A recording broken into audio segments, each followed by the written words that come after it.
ಗೆಳೆಯರೇ, ಎಲ್ಲರಿಗೂ ನಮಸ್ಕಾರಗಳು. ಕವಿತಾ ಕಿರಣ ಲೋಕಕ್ಕೆ ಸ್ವಾಗತ. ಕಾರ್ತಿಕ ಮಾಸದಲ್ಲಿ ಮಾಡುವಂತಹ ಪ್ರತಿಯೊಂದು ದೀಪಾರಾಧನೆ ಕೂಡ ಅದರದೇ ಆದ ಒಂದು ವಿಶೇಷ ಮಹತ್ವವಿದೆ. ಕಾರ್ತಿಕ ಮಾಸದಲ್ಲಿ ಒಂದು ಶಿವನ ಆರಾಧನೆ ಮಾಡೋದಕ್ಕೆ ತುಂಬಾನೇ ಮಹತ್ತರವಾದ ದಿನ ಅಂತಾನೆ ಹೇಳ್ಬೋದು.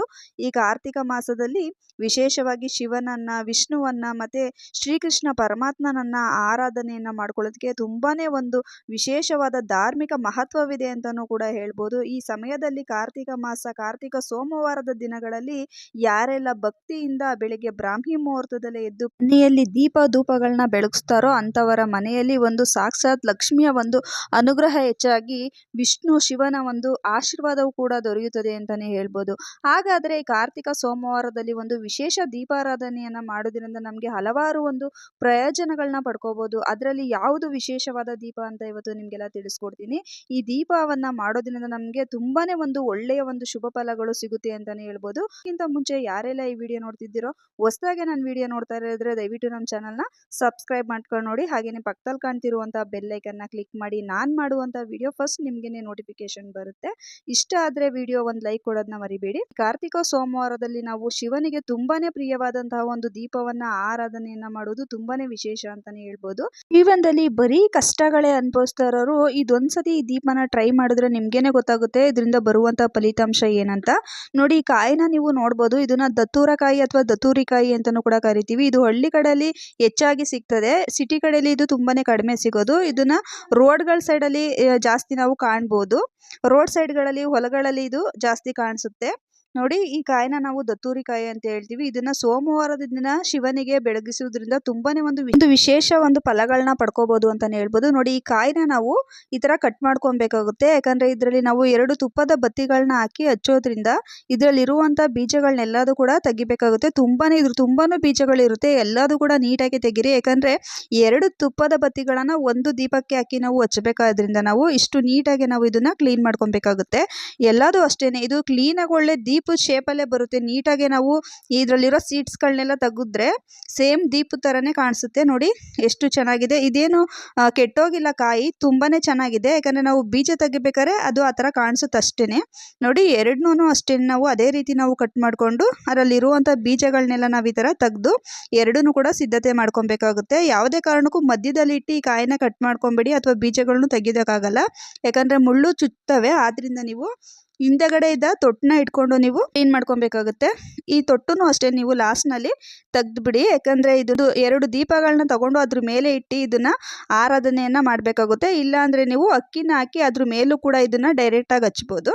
ಆದ್ರೆ ಬೆಸ್ಟ್ ನೀವು 2 ಹೂವಿನ ದೀಪಗಳಾಗಿರ್ಬೋದು ಅಥವಾ ಹಿತ್ತಾಳೆ ದೀಪಗಳಾಗಿರ್ಬೋದು ಅದ್ರ ಮೇಲೆ ಇವುಗಳನ್ನ ಇಟ್ಟು ಪೂಜೆ ಮಾಡಿದ್ರೆ ತುಂಬಾನೇ ಒಳ್ಳೇದು. ಶಿವರಾತ್ರಿ ಸಮಯದಲ್ಲಿ ಮತ್ತೆ ಕಾರ್ತಿಕ ಮಾಸದಲ್ಲಿ ಮತ್ತೆ ಕಾರ್ತಿಕ ಸೋಮವಾರದ ದಿನಗಳಲ್ಲಿ ಅದರಲ್ಲೂ ತುಂಬಾನೇ ಬಹುಮುಖ್ಯವಾಗಿ ವಿಷ್ಣುವನ್ನ ಮತ್ತೆ ಶಿವನನ್ನ ಆರಾಧನೆಯನ್ನ ಮಾಡೋರಿಗಂತೂ ಈ ದೀಪ ತುಂಬಾನೇ ಬೆಸ್ಟ್ ಅಂತಾನೆ ಹೇಳ್ಬೋದು. ಈ ದೀಪವನ್ನ ಹಚ್ಚಿ ಆರಾಧನೆಯನ್ನ ಮಾಡೋದ್ರಿಂದ ನಮ್ಮ ಎಷ್ಟೋ ಒಂದು ಕಷ್ಟಗಳು ನಮ್ಗೆ ಕಳೆದೋಗ್ತವೆ ಅಂತಾನೆ ಹೇಳ್ಬೋದು. ನೋಡಿ, ಈ ತರ ಎಲ್ಲ ಸಿದ್ಧತೆಯನ್ನ ಮಾಡ್ಕೊಂಡಾದ್ಮೇಲೆ ಒಂದು ರಂಗೋಲಿಯನ್ನ ಹಾಕ್ಬೇಕಾಗುತ್ತೆ. ಆ ರಂಗೋಲಿ ಆದ್ಮೇಲೆ ಒಂದು ಪ್ಲೇಟ್ನ ಇಡಿ. ಆ ಪ್ಲೇಟ್ಗೂ ಅಷ್ಟೇನೆ ಅರಿಶಿನ ಕುಂಕುಮ ಎಲ್ಲದೂ ಕೂಡ ಅಲಂಕಾರವನ್ನ ಮಾಡ್ಕೊಳ್ಳಿ ಆ ಪ್ಲೇಟ್ಗೆ.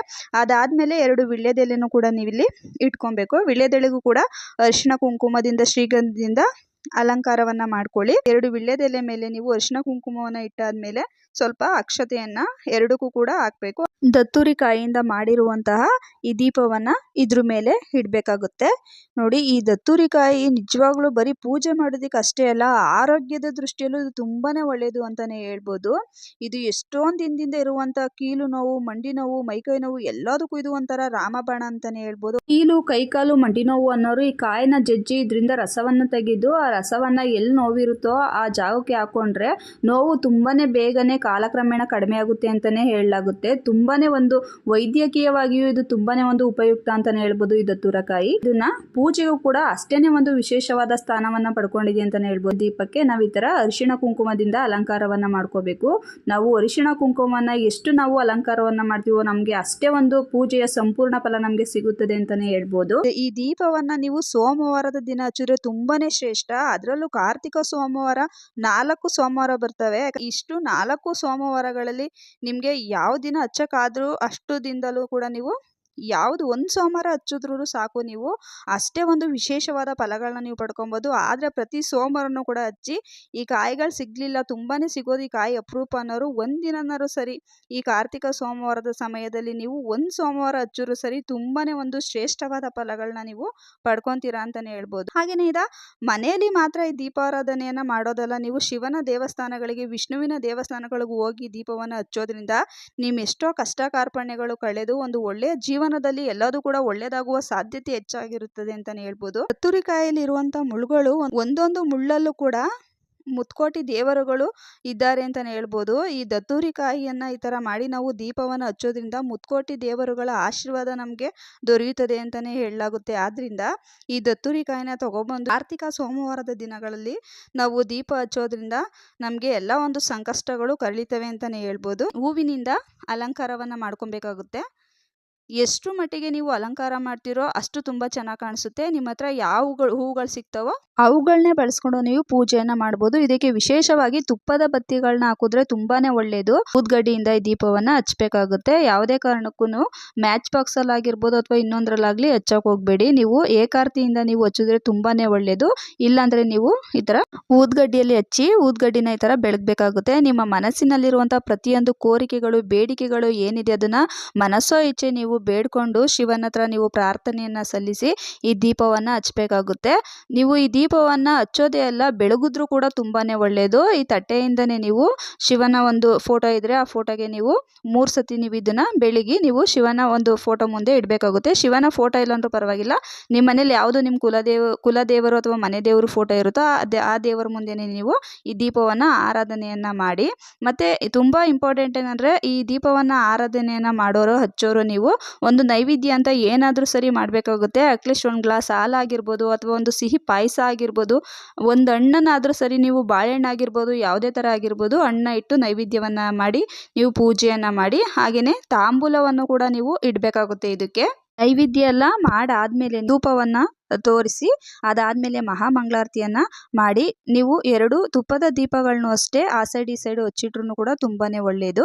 ನೋಡಿ, ಈ ದೀಪವನ್ನು ನೀವು ಸೋಮವಾರದ ಅಂದರೆ ಕಾರ್ತಿಕ ಸೋಮವಾರದ ದಿನಗಳಲ್ಲಿ ಒಂದು ಸೋಮವಾರನಾದ್ರೂ ಮಾಡಿರಿ ಸಾಕು. ಯಾಕಂದರೆ ಕೆಲವೊಬ್ಬರಿಗೆ ಎಷ್ಟೋ ಕೆಲಸ ಕಾರ್ಯಗಳಲ್ಲಿ ಬರೀ ಅಡೆತಡೆಗಳನ್ನೋದು ಆಗ್ತಾನೆ ಇರುತ್ತೆ. ಯಾವುದೇ ಒಂದು ಕೆಲಸ ಮಾಡಲಿ ಅದು ಸಂಪೂರ್ಣವಾಗಿ ನಿರ್ವಿಘ್ನವಾಗಿ ನಡೆಯೋದೇ ಇಲ್ಲ. ಯಾವುದ್ರಲ್ಲಾದ್ರೂ ಒಂದು ವಿಘ್ನಗಳು ಆಗ್ತಾನೆ ಇರುತ್ತೆ. ಅಂಥವ್ರು ಈ ದತ್ತೂರಿಕಾಯಿ ದೀಪವನ್ನು ಕಾರ್ತಿಕ ಸೋಮವಾರದಲ್ಲಿ ವಿಶೇಷವಾಗಿ ನನಗೆ ತುಂಬಾನೇ ಪ್ರಿಯವಾದಂತಹ ಒಂದು ದೀಪಾರಾಧನೆ ಅಂತಾನೆ ಹೇಳ್ಬೋದು. ಈ ದೀಪಾರಾಧನೆಯನ್ನ ಕಾರ್ತಿಕ ಸೋಮವಾರದಲ್ಲಿ ಒಂದು ಸಂಕಲ್ಪಗಳ ಬೇಡಿಕೆಗಳನ್ನ ನೀವು ಇಟ್ಕೊಂಡು ಈ ದೀಪವನ್ನ ಆರಾಧನೆ ಮಾಡಿದ್ದೆ ಆದ್ರೆ ಯಾವುದೇ ಕೆಲಸ ಕಾರ್ಯಗಳಲ್ಲಿ ಅಡೆತಡೆ ಇದ್ರೂ ಕೂಡ ಅದರಲ್ಲಿ ಸಂಪೂರ್ಣವಾಗಿ ನೀವು ಜಯವನ್ನ, ಪ್ರಗತಿಯನ್ನ ಕಾಣಬಹುದು ಅಂತಾನೆ ಹೇಳ್ಬೋದು. ಮತ್ತೆ ಮುಂಬರುವ ಜೀವನದಲ್ಲಿ ನೀವು ಸುಖ ಸಮೃದ್ಧಿಯನ್ನು ಕೂಡ ಈ ದೀಪವನ್ನು ಹಚ್ಚೋದ್ರಿಂದ ನೀವು ಕಾಣ್ಬೋದು. ಅದ್ರ ಜೊತೆಗೆ ನೀವು ಸರ್ವ ಕಷ್ಟಗಳು ಕೂಡ ಒಂದು ನಿವಾರಣೆಯನ್ನು ಕೂಡ ನೀವು ಈ ದೀಪವನ್ನು ಹಚ್ಚೋದ್ರಿಂದ ನೀವು ಪಡ್ಕೋಬಹುದು ಅಂತಾನೆ ಹೇಳ್ಬೋದು. ಎಷ್ಟೋ ಒಂದು ಆರ್ಥಿಕ ಕಷ್ಟ ಆಗಿರ್ಬೋದು, ಕುಟುಂಬದಲ್ಲಿನ ಕಲಹಗಳಾಗಿರ್ಬೋದು, ಒಂದು ದುಡ್ಡು ಕಾಸಿನ ಸಮಸ್ಯೆಗಳಾಗಿರ್ಬೋದು, ಅಥವಾ ಒಂದು ಸಂತಾನ ಒಂದು ಅಪೇಕ್ಷೆ ಉಳ್ಳವರಾಗಿರ್ಬೋದು, ಈ ದೀಪವನ್ನು ಹಚ್ಚೋದ್ರಿಂದ ಎಲ್ಲ ಆಸೆ ಆಕಾಂಕ್ಷೆಗಳನ್ನ ನೀವು, ನಿರೀಕ್ಷೆಗಳನ್ನ ಕೂಡ ನೀವು ಇಲ್ಲಿ ಪಡ್ಕೋಬಹುದು ಅಂತಾನೆ ಹೇಳ್ಬೋದು. ನೋಡಿರಲ್ವಾ ಸ್ನೇಹಿತರೆ, ಕಾರ್ತಿಕ ಸೋಮವಾರದಲ್ಲಿ ಶಿವನಿಗೆ ತುಂಬಾನೇ ಪ್ರಿಯವಾದಂತಹ ಒಂದು ದತ್ತೂರಿಕಾಯಿಯ ದೀಪಾರಾಧನೆಯನ್ನ ಯಾವ ರೀತಿ ಮಾಡ್ಬೋದು ಮತ್ತೆ ಅದರಿಂದ ಆಗುವಂತ ಉಪಯೋಗಗಳನ್ನ ಎಲ್ಲದೂ ಕೂಡ ನಾನು ನಿಮಗೆ ತಿಳಿಸ್ಕೊಟ್ಟಿದ್ದೀನಿ. ಈ ಚಿಕ್ಕ ಮಾಹಿತಿ ನಿಮ್ಗೆಲ್ಲ ಇಷ್ಟ ಆಗಿದ್ರೆ ದಯವಿಟ್ಟು ನಮ್ಮ ಚಾನಲ್ನ ಯಾರೆಲ್ಲ ಹೊಸದಾಗಿ ನೋಡ್ತಿದ್ರೋ ಸಬ್ಸ್ಕ್ರೈಬ್ ಮಾಡ್ಕೊಳ್ಳಿ. ಹಾಗೇನೆ ಒಂದು ಲೈಕ್ ಕೊಡೋದನ್ನ ಮರಿಬೇಡಿ. Thank you.